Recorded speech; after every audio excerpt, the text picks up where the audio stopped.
So good afternoon and welcome to Zooming to the Polls, the school board edition, Richland School District 1 for Richland 1 school board race. My name is Yvonne Devine. I am the CEO for Columbia Housing, and we are super excited to have each of you joining us this afternoon. Again, a special thank you to Dr. Jim Felder, Morel Johnson, and Vince Ford for being our guest moderators. We are especially proud to have all four candidates vying for a seat on the Richland School District 1 School Board confirmed to be with us this evening. We did hear from Mr. Lomanak that he will not be in attendance because he's under the weather. So before we kick off today's session, we have a few housekeeping notes. Our session is slated to run until 5:25. Somewhere thereabout. We ask that candidates adhere to the time limits, adhere to good social decorum and common courtesy. We will have live questions that will come from Morel Johnson, and all other questions will actually come through our chat feature, and Ms. Lee McRoberts will give some instructions on that in just a moment. But again, it's so great to see each of you here with us this afternoon. I already see so many community leaders and organizations, several Columbia Housing staff and residents on the call today. So again, thank you. Zooming to the Polls was created as a tool to keep our residents and staff informed on important issues around voting, while of course introducing them to the people who make the policy. That way they can advocate on their own behalf and develop their own relationships with newsmakers. It's a platform that worked well during the 2020 general election. And likewise, we want to encourage voter participation in this 2022 midterm elections held November 8th. Midterm elections are equally as important as national elections.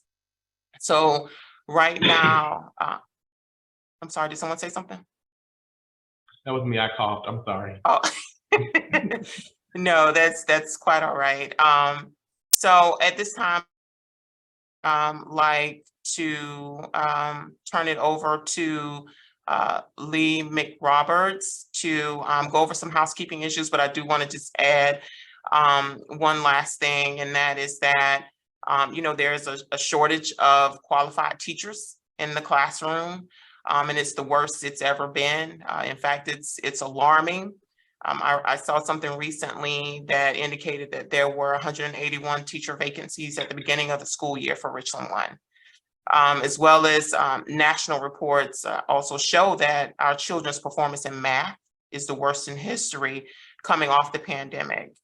They also say our children's reading and English scores are the worst in 30 years. So these are really serious times. So again, the positions in which you all are vying for are extremely important to this community, important to the families that we serve, the youth that we all serve. And so we're super excited to be able to offer this platform to those candidates vying for the position. So without further ado, I'll turn it over to Lee McRoberts, who is my chief of staff and also executive assistant. Lee.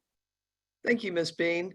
I just want to go over a couple of guidelines and housekeeping tidbits for the participants this evening for the Zooming to the Polls that we'll be having here shortly. We want the audience and the participants to know that this is a discussion, not a debate. And it's important that we respect each other's viewpoints and time as we go through the questions this evening. Questions are going to come to the candidates in two different ways, from one of the moderators or by putting them in the chat, and we'll direct those to the candidates during our Q&A session later on. If you do have questions, please find that chat box. If you go down to the bottom of your screen and hover near the middle, you'll see a chat icon, and that'll bring up a chat box, and you can add those to the chat, and we'll direct those to the candidates accordingly.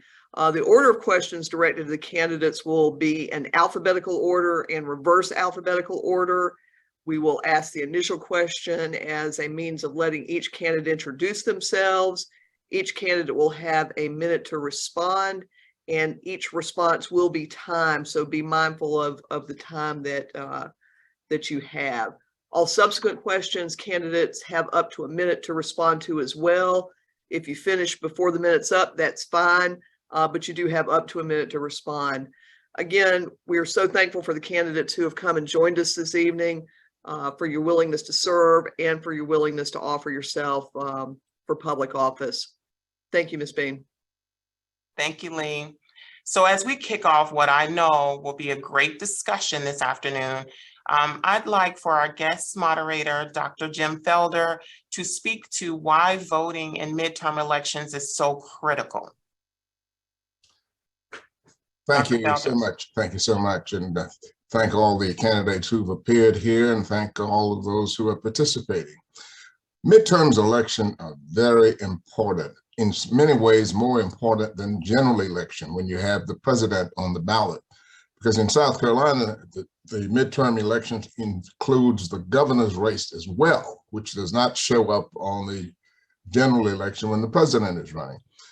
The governor, the chief executive of the state, makes decisions for us, good and bad. So midterm is very, very important for us at the local level, at the ground level. And that's why we urge you to vote this time just as strong as you did in the general election. I can't say enough about the duties of the governor and locally elected officials, how they spend your tax dollars. And that's what this is all about. So therefore, we urge you to participate at all levels, but particularly in the midterm election, and particularly this year. The country has become so divided, and democracy is on the scale. And what happens if we don't participate, then somebody else will, and the scale will not weigh in our favor. Thank you, Dr. Felder. Will you also please share the information that you shared with listeners on Cynthia Hardy's On Point show on yesterday? There was some very important information regarding where people can go to access their ballot, their sample ballot. So if you wouldn't mind, will you please also share that information with the audience? Be happy to. I have been visiting polling places in Richland County and other counties as well. The turnout has been just super. I have not seen it like this in a midterm election in a long time. So the turnout has been great.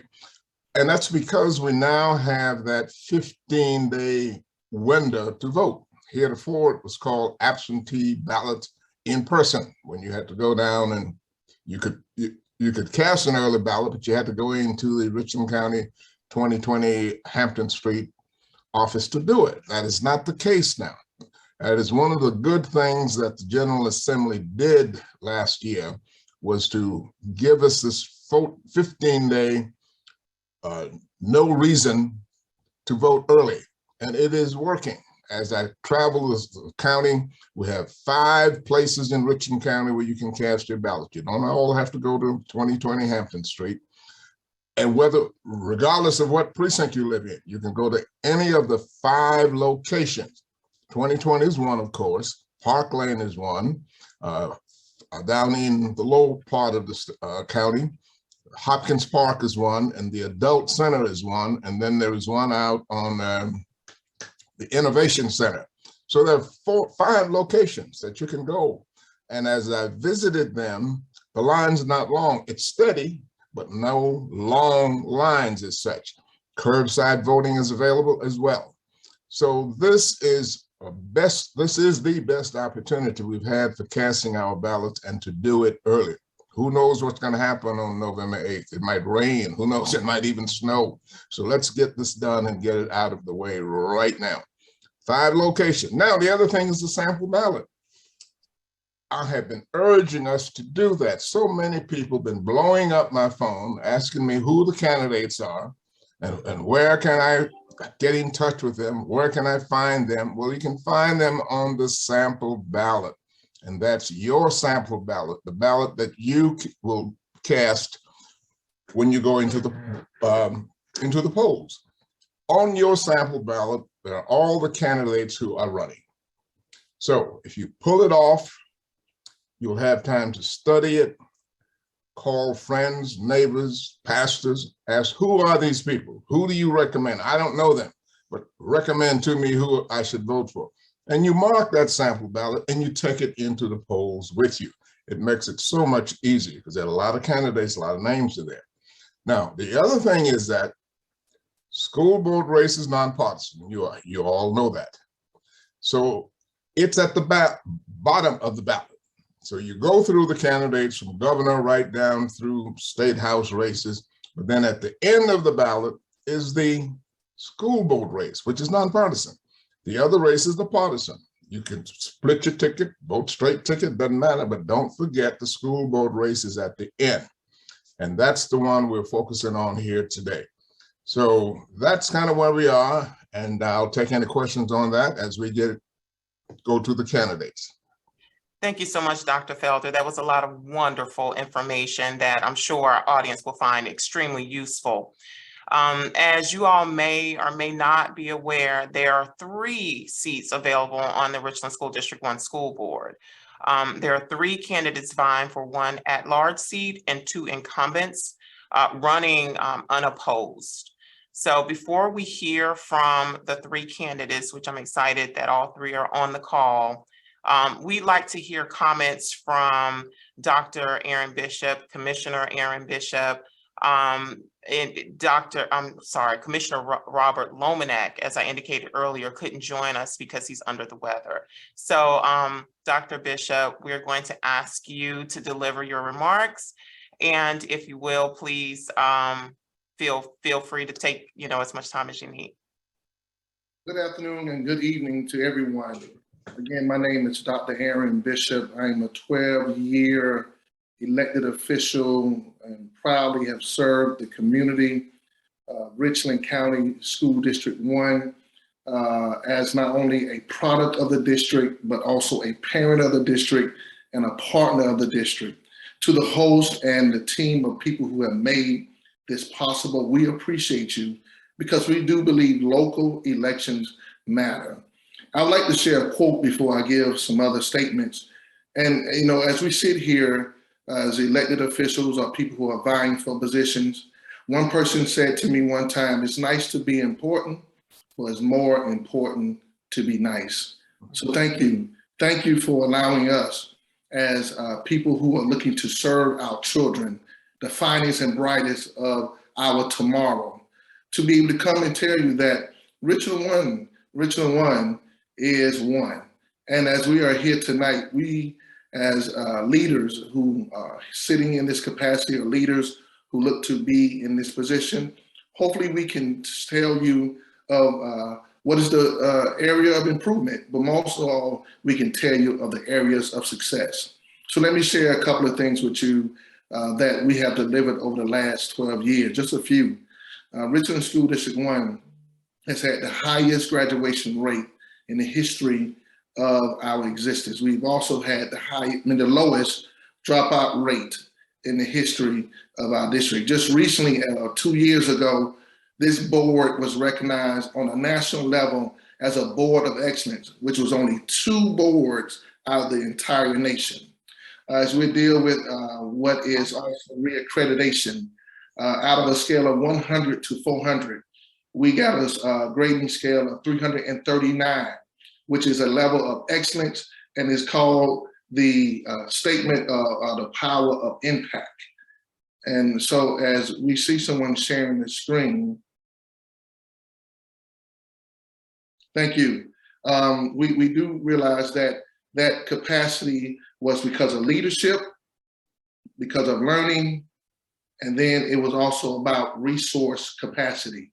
So tonight, as we talk about what Richland 1 is doing, we have been graded as excellence in leadership, learning, and resource capacity. I want to also let you know that we are strong on cultural sensitivity and social emotional learning. These things speak to the equity and opportunity for every child to make sure that every child, every day, everything matters. And I also want you to know that we are definitely doing our best to engage parents. Just this year, we initiated something called the Parent Rally, which allowed us to go to every community in our footprint and let parents know we are here to support you, and we would like for you to support us. We also did a faith leaders breakfast, which invited the faith community to come in and understand where we need resources. We also did a realtors breakfast where we wanted the realtors to understand that we want more residents to move to Richland County. And lastly, I gotta say this, as a product of Keenan High School has a 93.3% graduation rate, one of the highest in the district. And we're going to keep pressing forward with all of our school districts this year, all our schools this year. I would tell you that we do understand some of our challenges, but we also see our opportunities. So as we hear tonight, what may be challenges and opportunities, I hope to hear about leadership. Thank you so much for allowing me to greet and meet with you all. I'll be here for the duration to listen in. Thank you, and see you at the end of the forum. Thank you so much, Dr. Bishop. It sounds like the chosen candidate will have a lot to look forward to in terms of the work that you all are doing in the school district. So thank you again for those remarks and sharing those wonderful things with us. Lee, has Mr. Ford joined the call? No, ma'am, I have not seen Mr. Ford join us yet. Okay, great. So we are actually going to jump into the primary reason we are all on this platform, and that's to hear from the three candidates who are vying for the one at-large seat. And so what I'd like to do is turn it over now to Morel Johnson, who is going to introduce the first question to the candidate. Before I turn it over to you, Morel, I just want to also add that I'm super excited that because we have three candidates vying for the one position, it'll allow us an opportunity to ask more questions. So I'm really looking forward to hearing again from each of the candidates. Morel? I agree. I am very excited about today's panel, and good afternoon, everyone. We're going to start really quick. So to our candidates who are running at large, will you please introduce yourselves and tell us why you are the best suited candidate to serve on the Richland 1 school board, or the school board in general. We'll go in the order of Hamilton Jacobs, Dr. Moore, and then Barbara Weston. Okay, first let me say thank you this afternoon for giving me the opportunity to join you all today, and I hope everyone can hear me. Everyone that joined the Columbia Housing Authority, Ms. Bean, Mr. Johnson, Mr. Felder, and Mr. Ford when he makes it. As well as Dr. Bishop said, my name is Hamilton Jacobs. I am a proud parent of 4 students, and I believe that I am the only candidate that has 4 actual children that come home with them every day. I know Mr. Moore has some grandchildren, but that comes home with them every day that are a part of this district. So I have a vested interest. I like to say that I'm also a product of this district as well, as an Eau Claire High School graduate and a volunteer and partner.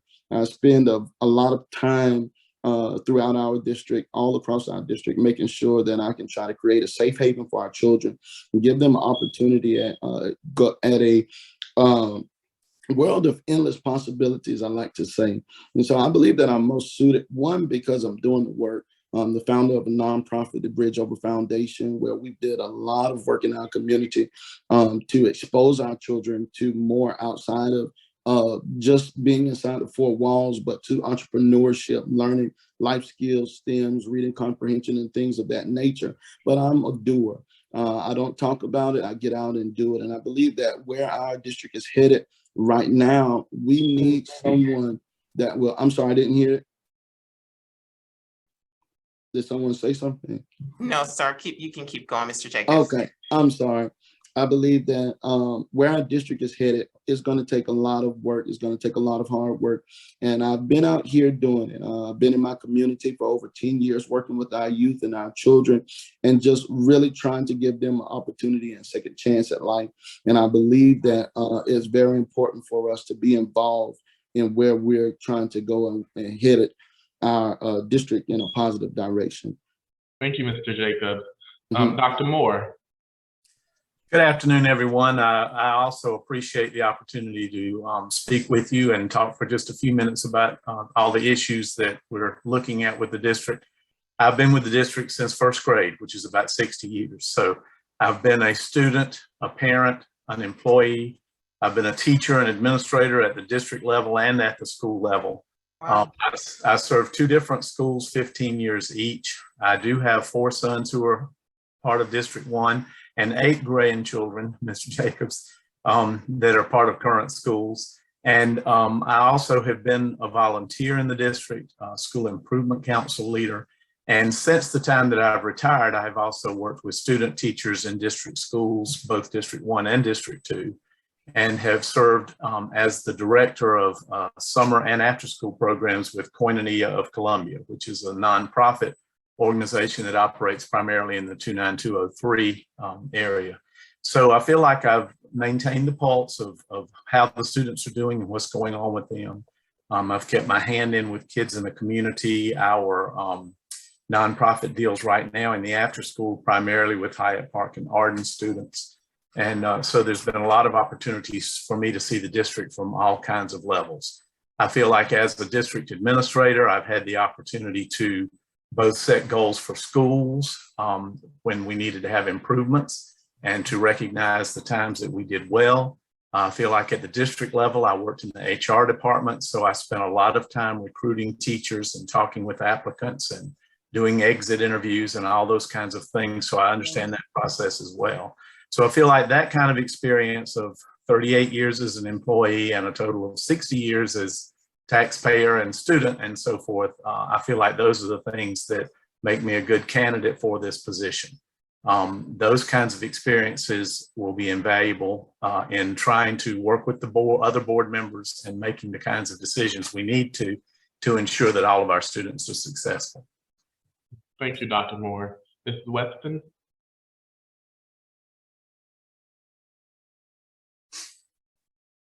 Ms. Weston, are you still on the line with us? I do not believe that she is on the call, Morel. So we are going to continue moving forward. 2 candidates, that means we get to ask even more questions. So That's right. We appreciate you all again for joining us tonight. I do have a question that I'd like to pose to the 2 of you, and that is, what would you do as school board candidates to positively impact the teacher shortage in the district that I mentioned during opening remarks? At the start of the school year, there was a shortage of 181 teachers. And so I'm interested in hearing from you all, what you do to positively impact the teacher shortage and change those numbers. So we'll start first with you, Dr. Moore. Thank you. One of the biggest things that needs to happen in order to help us recruit teachers is to have our current faculty and staff feel like they're in a good place to work and feel like they're listened to and that they're valued and that they're in safe and challenging environments. So I think spending the time listening to teachers, going to some of the schools, maybe in cluster meetings to talk with them is vitally important. Listen to what they say and then get back to them on what you hear.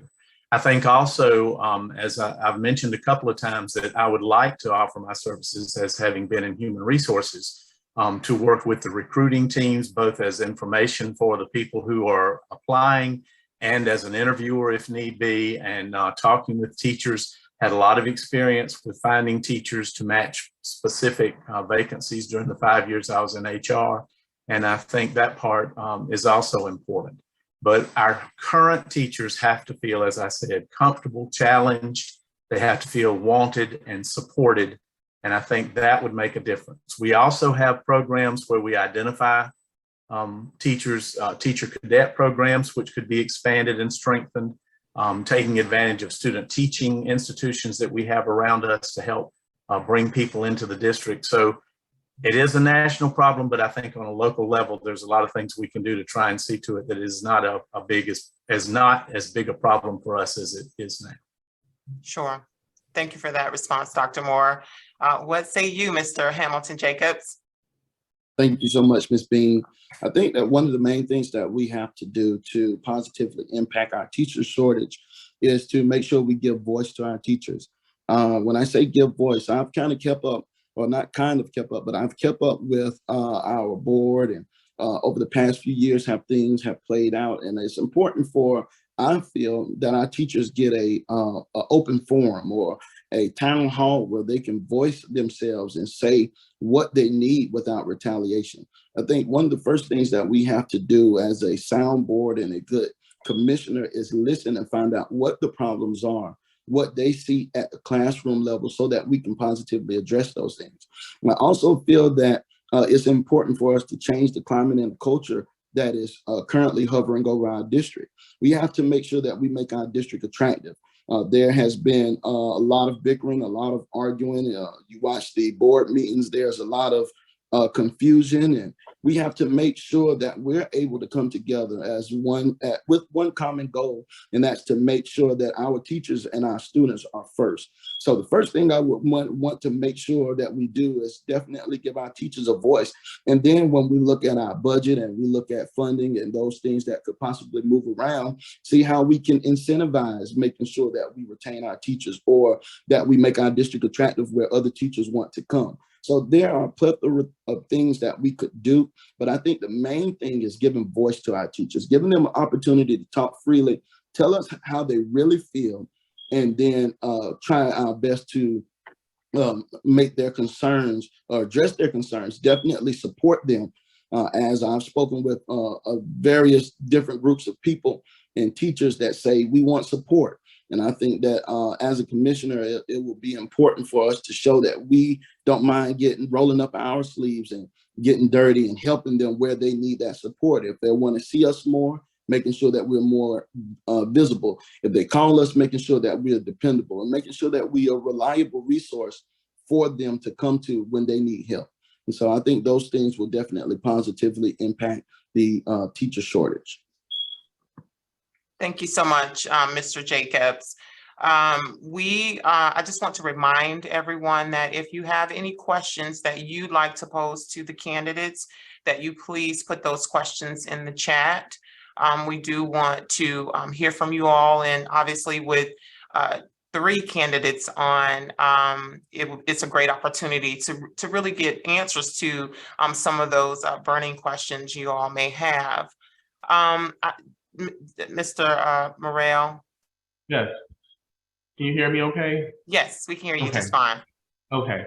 I can't see the chat box from my screen, so I'm going to ask Ms. McRoberts if there are any questions in the chat box, since you brought it up. I think we should make sure that those questions are answered. Sure.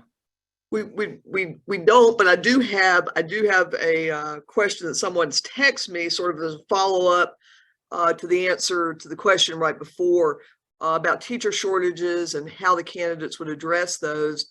I've got somebody that's asking, what about a short-term solution to that? That the things that are being discussed were more long-term, but are there short-term alternatives that could come into play to help address that shortage while longer-term solutions are played out? Mr. Jacobs, we'll start with you. I believe that part of what I said is my short term. If I was elected, if I am elected, God allows, I will make a forum or a town hall and make it available for our teachers to voice their concerns and voice their opinions. I believe that it's important. There's a saying that no more decisions about us without us. In order for us to make sure that we can address what the teachers need, they have to be included. I think so many times we try to perceive and say what we think they need, but we're not in the classroom. And even if you had experience in the classroom, things have so drastically changed over time, and the landscape of our children today, and even our community and the environment that they come from, has changed drastically. And so we have to make sure that we really reach out to our teachers. And I mean, if it's going to every school, get into every school, talking with our teachers and find out what it is that they need. I'm not talking asking whether it was a survey done or, you know, what is the data from the survey, but us actually getting out into the community, into the schools, and finding out, what do you need? What do you feel you need to be successful? Whether it be resources, whether it be support, whether it be finance, I need to know so that I can begin to push out whatever resources I can from where I stand as an individual and as a board commissioner, bringing it to my colleagues so we can try to make a change. Thank you. Dr. Moore. Yeah, I think it's very important that we begin to listen more to the teachers and hear what they have to say. I think also we need to look at one of the biggest problems that we have when we have vacancies, and that is the inconsistency of instruction in the classroom.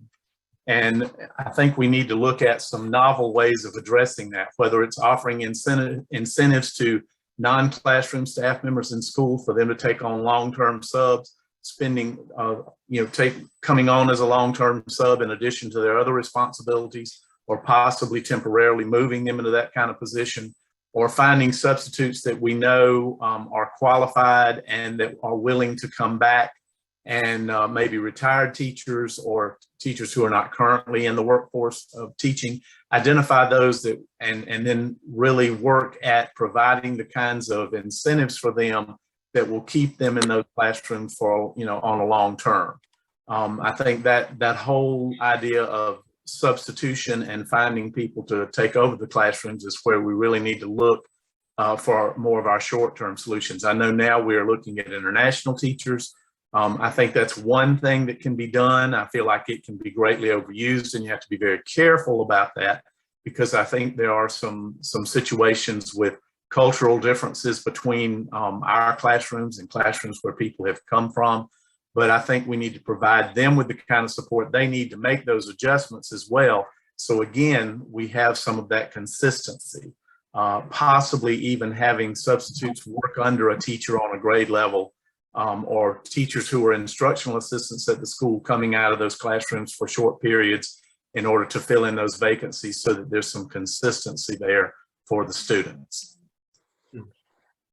Thank you. Ms. McRoberts, were there any more in the chat?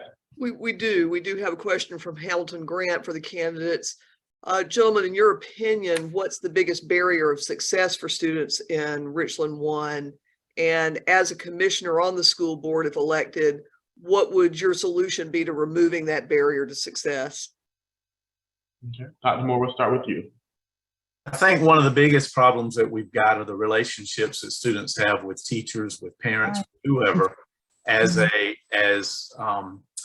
having a relationship with a responsible adult that they know cares about them and that cares about what happens with them. That includes a framework for setting goals for individual students and for classrooms of students and for schools, and then monitoring that to make sure that none of the students are left behind. I think we also need to concentrate very heavily on having our children in the early grades get what they need so that they are functioning as they need to by the time they hit 3rd or 4th grade. We don't, and by that I don't mean Richland 1 only, I mean as a society, we don't seem to be able to catch children up. We're not real good at doing that. Once they hit that 3rd grade level, if they're behind, then it's a real struggle to get them where they need to be. When we lose kids at 9th grade, it's not because we haven't lost them earlier in the classroom. It's because they're just now getting to the age where they realize they can get out of the situation. So we have to concentrate on those levels. And as a part of building those relationships, we also need to have staff members who are trained in dealing with some of the other issues that children bring to the school.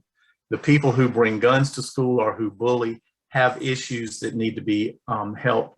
And just punishing them or just suspending children or putting them in ISS for those things don't help. So you've got to work with all of each child and see to it that they have that relationship and know that somebody cares about them, whether it's the parent, the teacher, the bus driver, the guidance counselor, the principal, whoever it is. Thank you. Mr. Jacobs. Okay. In relation to that question, there are so many barriers that we have within Richland School District 1. We have trauma, we have poverty, You know, we see a lot of different things throughout this district. And one of the main things that I see and I would like to address as a commissioner, if I could, with my colleagues, would definitely be making sure that each school and each area of the district has equitable resources, making sure that it's not just equal. A lot of times people say, well, we gave them, everybody got the same thing, but the truth of the matter is some areas need more than other areas. And so we have to make sure that we are equitable, making sure that we give those schools that are in need what they need, making sure that we give resources to the diverse needs of our students, making sure that there are student support services for everything. We know that we're going through right now in our community with gun violence and school shootings and mass shootings and things of that nature. We need to make sure that there are student support services and those schools that can address the trauma and the social emotional things that our children go through as a result of fake calls or hoax calls or having to worry about whether someone is going to bring a gun to school, or some of those things that we don't see every day, or not knowing when they're going to get their next meal, or a meal not being palatable, but we're saying it's nutritious, so they're not eating and they can't focus on their classwork. So there's so many things that we need to address within Richland School District 1. But one of the main things that I would want to do is make sure that we're equitable throughout the district, and make sure that everything that our teachers and our student staff and administration need, that we cover through the resources that we're providing. Thank you, Mr. Jacobs. I have a kind of an ad hoc question. If I could see the chat box, I would put it in there. The question is specific to individuals who are moving into our state. Many of you know that I work in the lending world. I have a lot of people who are migrating to the state of South Carolina because cost of living is better, the weather is better, and people are just friendlier. Let's just be honest there. One of the clients I had just last week asked me, he said, Morel, what are the schools like down there? And I said, what do you mean? And his response to me was, are they diverse? Do they value diversity? Do they value equity? And are they safe? And so Dr. Moore and Hamilton, you both brought up gun safety, you both brought up diversity and equity. So I'd like to hear your thoughts on that. What are some things that we can share and tell people? And what are some areas that we're moving, we're trying to put energy into to make sure that we are recognized as a diverse school that is safe? And Hamilton, you went last, so I think we'll do you first, and then Dr. Moore, you after that. Okay. I think one of the main things that we have to address as a district in whole is making sure that we have more community involvement. And I think that when we involve our community, then we'll see a lot of change in our school system. I know me, myself, I've been in our community for over 10 years, definitely working with our children. And most of those children come from underdeserved areas. A lot of times you find that poverty and that trauma that I just talked about, those children experience on a daily basis. And so I believe that the more we get our community involved, the more that we come together, then we can see change, because we build trust. And I believe that even with our teachers now, even with our students now, there has to be a relationship of trust built amongst one another, so that we can, so that they'll even believe that the things that they ask us for, that we'll provide. Not only will we provide those things, but so that when we talk to children and we ask them to tell us how they feel and what's going on, that they'll feel comfortable enough to come to us and let us know what's going on, so that we can get them the services that we need. And so one thing that I see that we definitely have to make sure that we build partnerships, that we build bridges between one another, that we definitely involve the community so that we can build trust. And I believe that as we build those factors, we'll see that the question that you asked as it relates to, are they diverse, are they dangerous, how are the schools, then we'll see some change in that narrative, where we can say we have a safe environment, everything is going well, and we have a team working together to make sure that our schools are going forward in the right direction as they should. Thank you. Dr. Moore? Yeah, I think one of well, there's several issues that need to be addressed with this. One is that I agree with Mr. Jacobs, we need to get people into the schools. I spent a lot of years trying to encourage people who lived in my school zones to attend my schools when they weren't sure that's what they wanted to do. And a lot of the times what it took was spending the time to have them come in and actually look and see what's going on. And once they saw what was going on and they began to feel comfortable that children were treated with respect and with equity, and that we were doing our best to work with them with all the issues that they had, as well as their educational needs, that they would begin to see, okay, this is a good thing. And then we show them how they can participate in that. One of the things we've lost kind of as a society is this whole idea of having things that are for the good of everybody. We've kind of gotten into this, I want this for my child, I want the best for my child, and forget about everybody else. And we need to understand that in order for it to be the best for your child, it needs to be the best for everybody's child.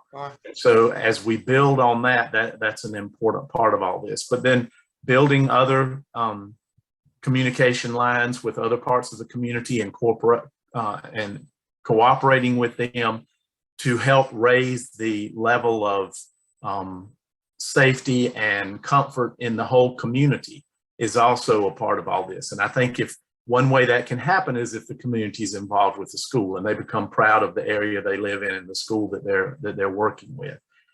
Finally, though, a lot of times people come to us and they're looking at the test scores that are reported at the state level, and they're going to look at that and say, well, this district over here, which is close by, I can still work in Columbia and live in a nice neighborhood, but I'm going to go to these schools over here or these schools over here. So we need to look at that too. Thank you, Doctor. Ms. McRoberts, do we have any more questions? We do. We have a couple more. We've got a question about parental involvement, and Dr. Bishop touched on this in his opening remarks. But we've got a question that wants to know how would you increase parental involvement? That we all know and recognize that that's so critical to students having a successful experience in school. What further steps could we take to increase that involvement on the parent side? Dr. Moore, we'll start with you.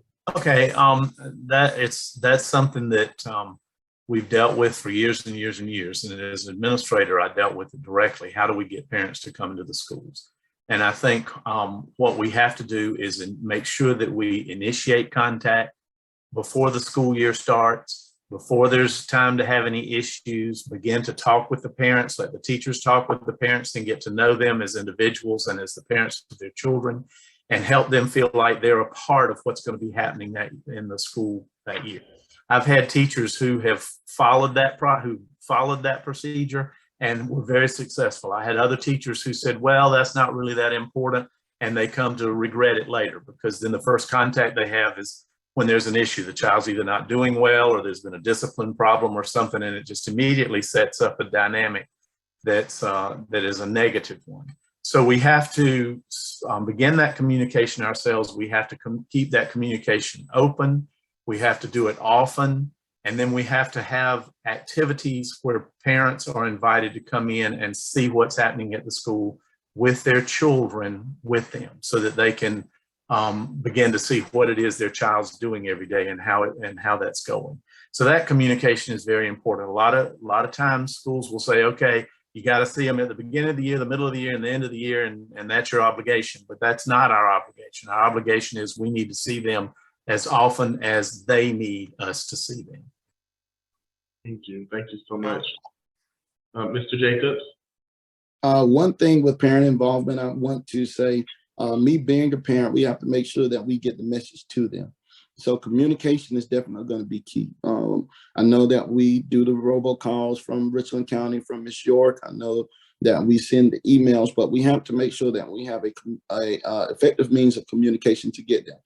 And one of those would possibly be, and I know that I go to try to support our students every Friday night throughout the year, basketball, football, volleyball, whatever it is. When we're going to those games and different things where you have parents coming to support their children, let's engage them. Let's make sure that we are telling them, hey, we have PTA, we have Booster Club, we have these opportunities available, and get them in the school. And once we get them in the schools, then we begin to tell them, hey, are you able to aid in the classroom? Are you able to do this? How can you help? Can you go get 3 or 4 more parents that, just like you, that would not mind coming to assist us and helping us. I see one thing as I go in the community and throughout the community, I'm heavily involved.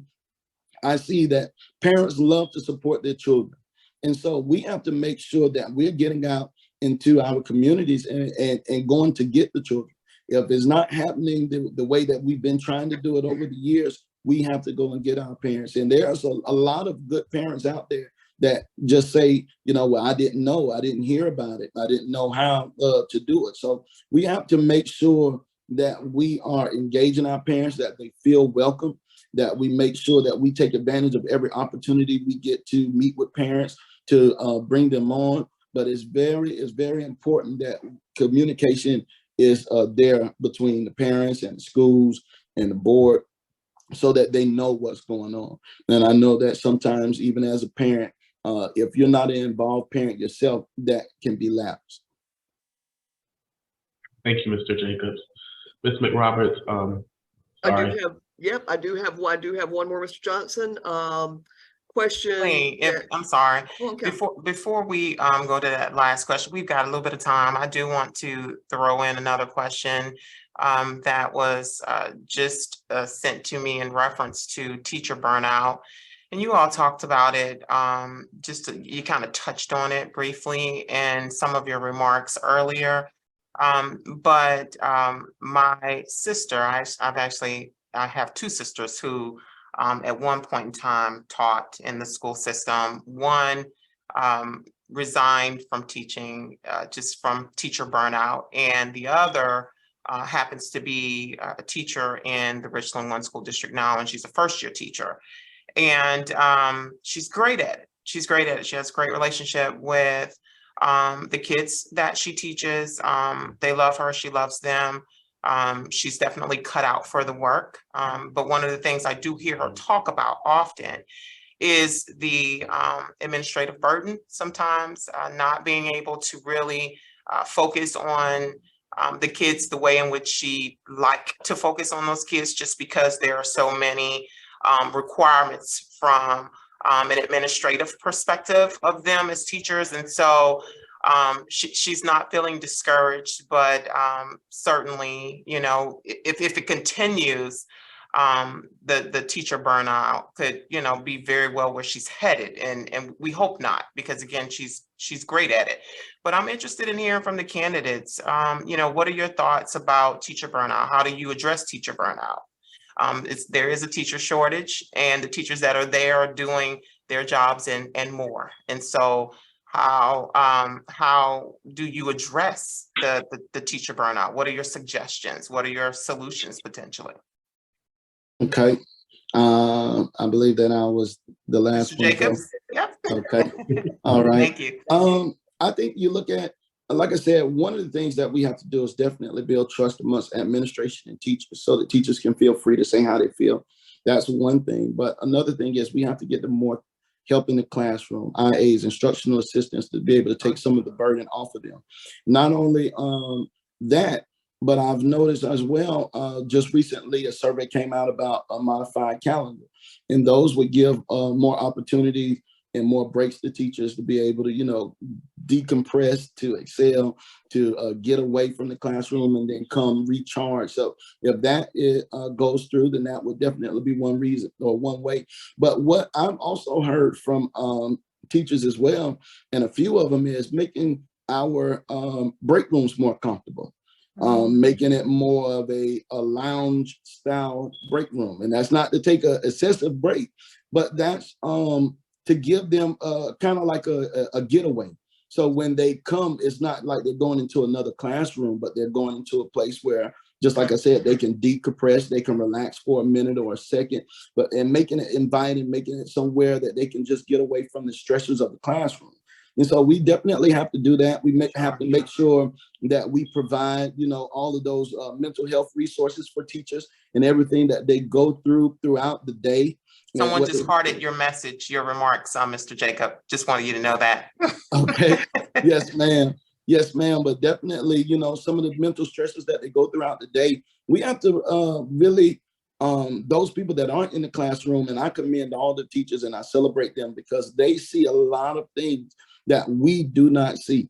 And they see some of the struggles. I know for one thing that was emotional to me is I went to a school not too long ago and I was invited to come, but I went to that school not too long ago and I saw a fourth grader that I talked to, and he was having a difficult time, but his strings were untied. And I told him, I said, hey man, tie your shoe. And he waited for me. And he waited. And he stood down, but he could not tie his shoe. And he was in the fourth grade. So I had to bend down and tie his shoe for him. Now that may seem small to you, but it was paramount to me because I just saw that these are some of the small, minute things that teachers deal with every day. That makes you ask yourself, well, what's going on at home? Why don't they know how to do this? And not only are you trying to teach, but now you're going to another field where you're trying to almost parent that child as well. And so we have to make sure that we have mental health interventionists and different people, support services for our teachers to make sure that they don't get burned out. And I think that more breaks definitely will help, but having them a getaway somewhere where they can go and it's a lounge-like area, that may be a help as well. Thank you, Mr. Jacobs. Dr. Moore? One thing that I learned through a number of years as a principal and working in the district is one of the biggest factors in whether or not teachers feel supported and comfortable and feel like they're able to do their job and enjoy going to work is the administration in the building.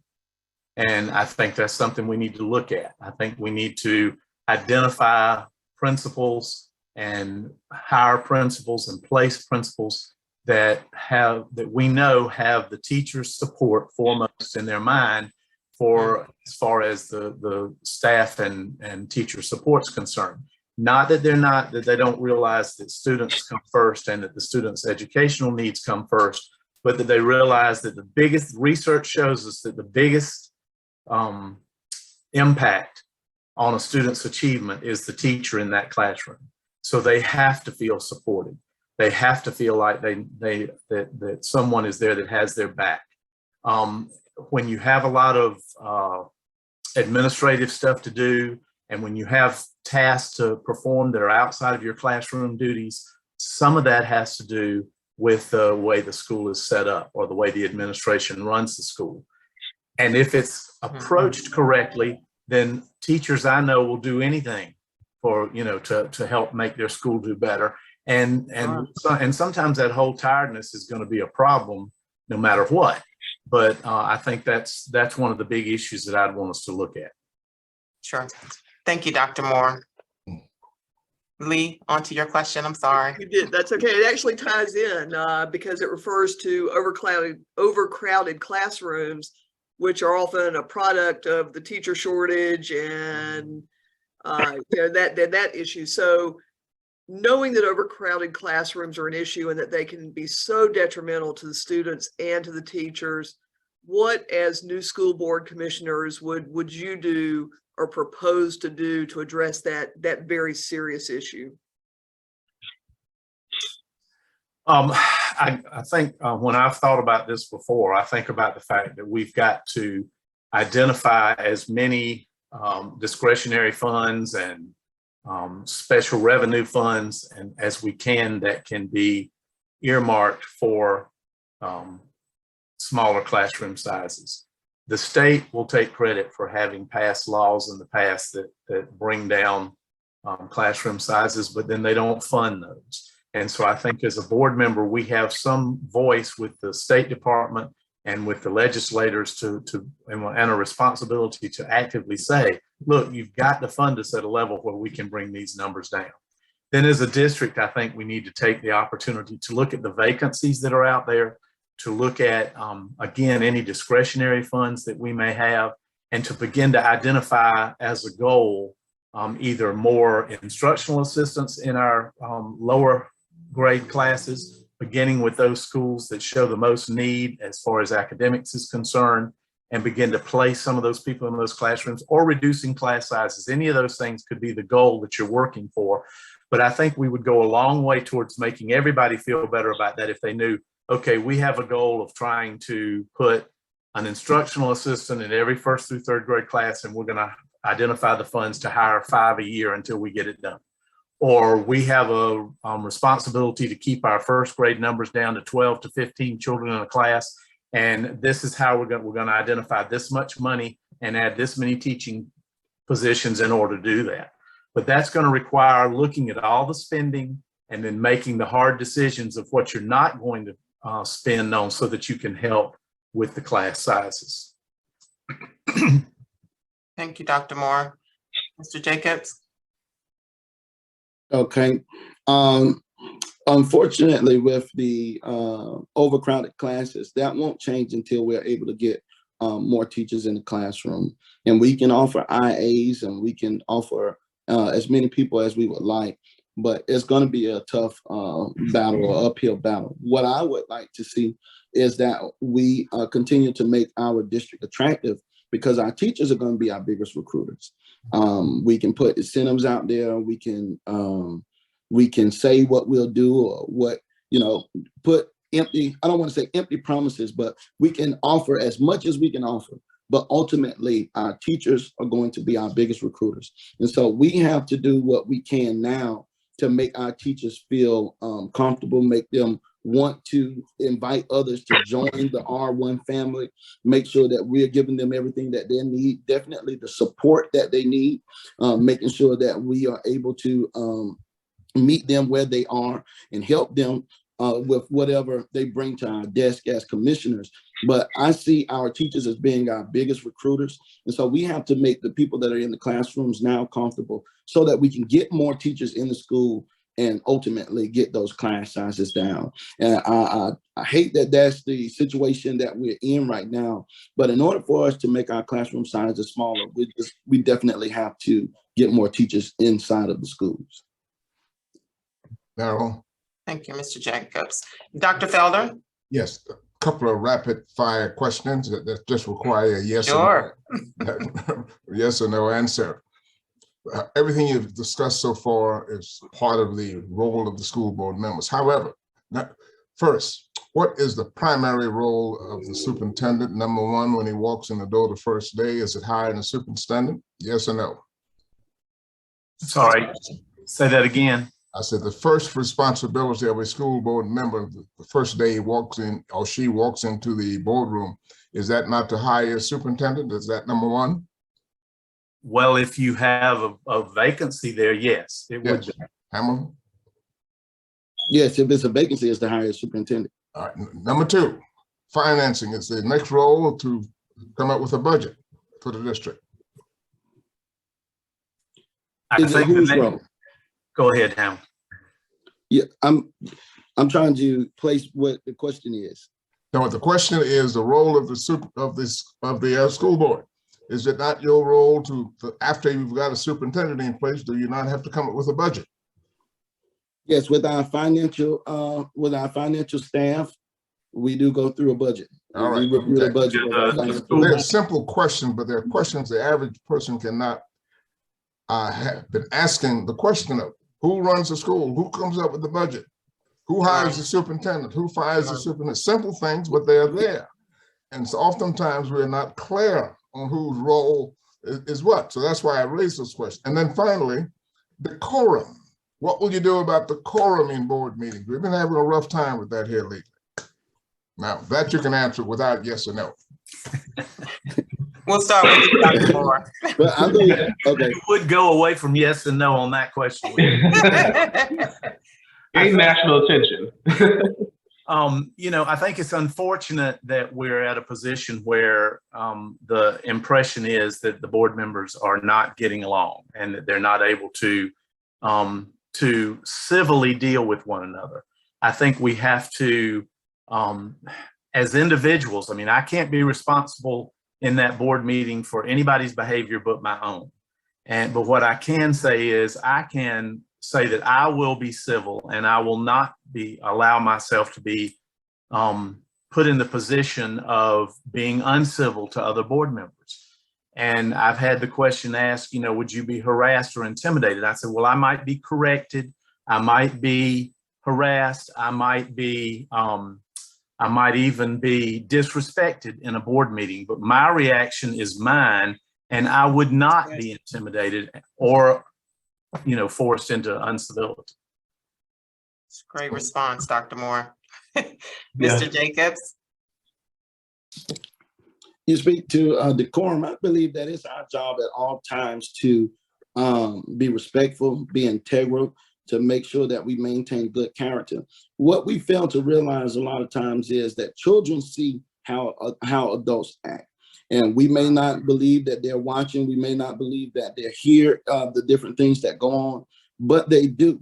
And so as a good commissioner, I always tell people that I'm responsible for individual leadership. As a commissioner, that's what I will bring.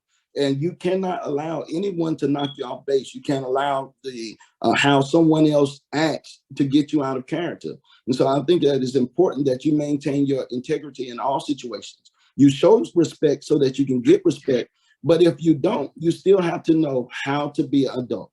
You still have to know how to, those things that may bother you, how to express yourself without being derogatory, without being negative, without talking down to someone and posing insults. You have to make sure that you maintain your integrity at all times. And we should always be an example for our children and the people that we serve. Also a great response, Mr. Jacobs. Thank you. What I'd like to do now, it's about 6 after 5. I do have one final question, if I may, before I call for final comments from each of the candidates, and also Dr. Bishop.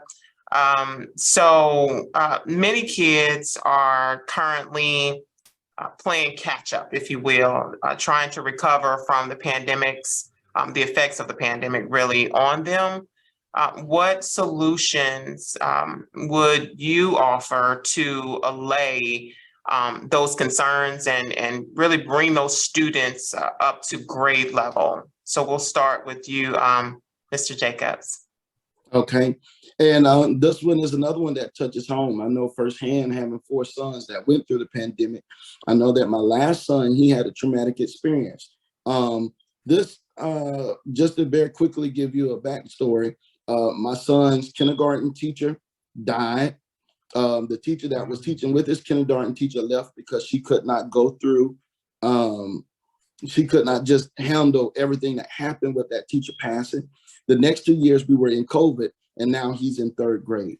And during COVID, he had an international teacher that was hard for him to understand virtually. And so now we're seeing a lot of the effects of what he went through those first 3 years coming through now as he's a 3rd grade at Kaufman Road Elementary School. So as a good father, as good parents, we're trying to get him as much support as he needs, going to the school, speaking with his teacher, letting them know what happened. And so we have to make sure that that transparency that we always talk about, that we're transparent at even the teacher-parent level, that we're letting them know what's going on, what our children are facing. And as a district, from a board standpoint, I would definitely encourage our parents to let our teachers and our staff know what's going on, so that we can funnel them the resources that they need to be successful. I can't fix a problem that I don't know about. And so I believe that it's important that we keep all lines of communication open, that we provide our resources, whether it be after school programs, whether it be getting more of the time inside of the classroom. I know that sometimes at some schools, those people that are struggling, or those students that are struggling, they get extra time at those different subjects that they're struggling with. We have to make sure that we make every resource available to our students, but we have to make sure that our parents feel comfortable enough to let us know what's going on. Sure. Thank you, Mr. Jacobs. Dr. Moore, what would you say? What would you do to allay those concerns? Okay, the whole thing about teaching is we are supposed to take the children where they come to us and get them where they need to be. Now, we've been through the pandemic. There are all kinds of traumas and things that go on, and all those things that happen make it understandable why a child may be having difficulty, but we can't let that be an excuse for meeting that child's needs and getting them where they need to be. So the school, the teacher first, and then the school, and then the district has to make whatever resources are available. And the only way you can do that is to have those individual goals for those children, for the teachers to get to know those children well enough to be able to say, this is what Johnny needs to be successful. This is what Susie needs to be successful. And then they have to have the resources to make those things happen. They have to have the time to make it happen and the support to make it happen, and not be sidetracked by sudden changes in curriculums at the last minute, or some new procedure or some new program. All those things are good tools, but they have to have the opportunity to take all those tools and all their experience and knowledge and figure out what this particular child needs. No excuses. Understand it. We understand it's hard, but that's not an excuse. And then we have to take that through, all the way through. Thank you, Dr. Moore. Closing comments, Dr. Bishop? Ms. Bean, and to also Mr. Felder and everyone else, this has been an excellent conversation. I just want to share maybe 3 thoughts, and forgive me if I get a little windy, because there still is a little preacher inside of this commissioner. But there's a quote from Rudyard Kipling that says, "Can you walk with kings and not lose your common touch?" As a school board member, we do have to sit at a level of governance, which is about 30,000 feet from the perspective of what matters to the classroom. However, there's a time when we must get 3 feet in front of our teachers, our parents, and even our students. And that's why you got to walk with kings and not lose your common touch. To talk about some of the things I heard, one of the things that Richland One is doing, and I think we have to make sure we maximize this as a community, because it does take a village to raise a child. But when we look at what has happened because of COVID, the child's learning has been impacted at such a rate that we have to look at every day, every child, everything, that we have to continue learning around the year. So Richland One was well ahead of that curve when we developed something called Summer SOAR program. It's not summer school, it's Summer SOAR, where last year we had over 13,000 students out of about 21,000 students to take part of that Summer SOAR program, so we can begin to fill the gap in learning. In closing, I know that we have talked about elections, and thank you, Mr. Felder, for making sure that everyone understands this election is critical. So let me give you 3 things that's on the ballot. School safety. School safety is on the ballot. Teacher burnout, recruitment, and retention is on the ballot. Fighting against poverty with equitable opportunities and resources is on the ballot. So let's get to the polls. Yeah. Let's Thank you for vote. that information. Vote to make sure those things are what we're going to provide to our students and our staff and all of Richland One. Thank you for your time. Thank you, Dr. Bishop. Closing comments, Dr. Moore? I think the thing that I'm concerned about, a lot of things. I think one thing that concerns me a great deal is that we need to make sure that the programs that we have in place that are designed to address the issues in the district are monitored carefully.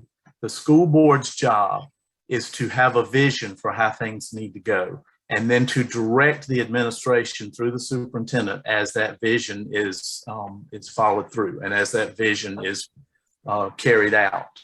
And that means looking at each and every aspect of it and getting information, good information, firsthand information and timely information in order to make decisions about where things need to be adjusted here and there. And I think in order for that to happen, it's vital that the school board be able to work together, that they be able to reach consensus on the things that need to happen. They can still disagree about some things, but you've got to have consensus on some things if you're going to move forward, and to keep the children in mind first. And I think also to keep in mind that those teachers are a key part of all of this. And we need to make sure that they have what they need and that they feel needed and respected and wanted in order for them to have the kind of classroom where everybody learns. We talk about children can learn. I have long said that the statement ought to be everybody learns every day. But are they learning what they need to learn? That's where the question comes in. And are we providing them with the opportunity to do that? Thank you, Dr. Moore. Closing comments, Mr. Jacobs. Yes, ma'am. I would just say that it's something to be said about consistency. And I know that since my oldest son, he's 15 years old now, he's be 16 in December. Since he's been a child, I've been consistently in our district trying to make an impact, trying to change the lives of our youth and give our kids and our children that's a part of this district a safe haven. Not only that, but making sure that our constituents have someone that they can lean on, someone that they can trust. And I believe that it's important as we go into this next commissioner and this next term that we will serve, that we bring somebody with relative leadership. The landscape is changing drastically, and our children are seeing different things with social media, all the things that they see, everything that they go through in their communities, the things that they see in their environment. It's important for us to have someone that's in tune with what they see, but also the things that our teachers see as they come, or those students come into the classroom. And so I want to just implore everyone that's on this line today, everyone that may share or may talk to their friends, their family and relatives, to make sure that they take into account that this is going to be a very, very serious, a very vigorous, and a very tough job for us to make sure over these next 4 years that we are moving in the right direction. This is an at-large seat. We need someone that will be consistent in going to our schools. Being a super board or being a school board commissioner is not a part-time job. This is going to be a full-time responsibility. And I am ready to take on that challenge with even having my 4 students inside of this district and every other student that I represent, that I coach, that I mentor, that I assist on a daily basis. I want to make sure that they have, 1, someone that they know, and 2, someone that they can trust in that seat. And so I just thank you for this time, Ms. Bean. Sure. I thank you for the Columbia Housing Authority allowing us to talk to you all today and giving us this opportunity. Mr. Felder, it's always a pleasure to be with such a legend. And Mr. Ford that could not make it, we are thankful for him as well. Dr. Bishop and everyone that's on the line today, thank you for your time. And I look forward to hopefully seeing everybody at the polls, either early voting or November 8th. So thank you so much. Thank you, Mr. Jacobs. Dr. Felder, any closing comments? Closing comments is get your sample ballot. I urge everybody in your family to do likewise. Become a committee of 1 in every organization that you're part of when you go to church on Sunday, whether it's online or in person. Be sure that your pastor put the word out to go and vote if they haven't done so already. If we do that, we'll have a better society and we'll be better prepared to meet the future. Thanks, Columbia Housing Authorities. It's been a good effort. Appreciate it. Thank you so much, Dr. Felder. And thank you also, Morel, both of you for being our guest hosts for Zooming to the Polls, Richland School District 1 Forum. Candidates, you did an outstanding job. We appreciate the time that you gave to the individuals that were on the call tonight, answering all of the questions. So thank you all so much for your willingness to serve. I want to also thank our communications team for their efforts. Cynthia Hardy, who was unable to join us tonight, is a part of the communications team and worked diligently behind the scenes to get us to this point. And also Lee McRoberts, who was on the call. So I definitely want to recognize all of their efforts and thank them for all that they do. I also have several team members that are on the call and residents who joined the call as well. I saw you, I see you, and I appreciate so much the continued support on such an important topic. And finally, I want to thank just the community in general, our partners. We Columbia Housing is very blessed to work with each and every one of you, and we appreciate and value you all. So that concludes today's Zooming to the Polls, Richland School District 1 School Board session. Be safe, everyone. Good night. Good night. Night, everyone. All right. Thank you, Mr. Johnson. Thank you.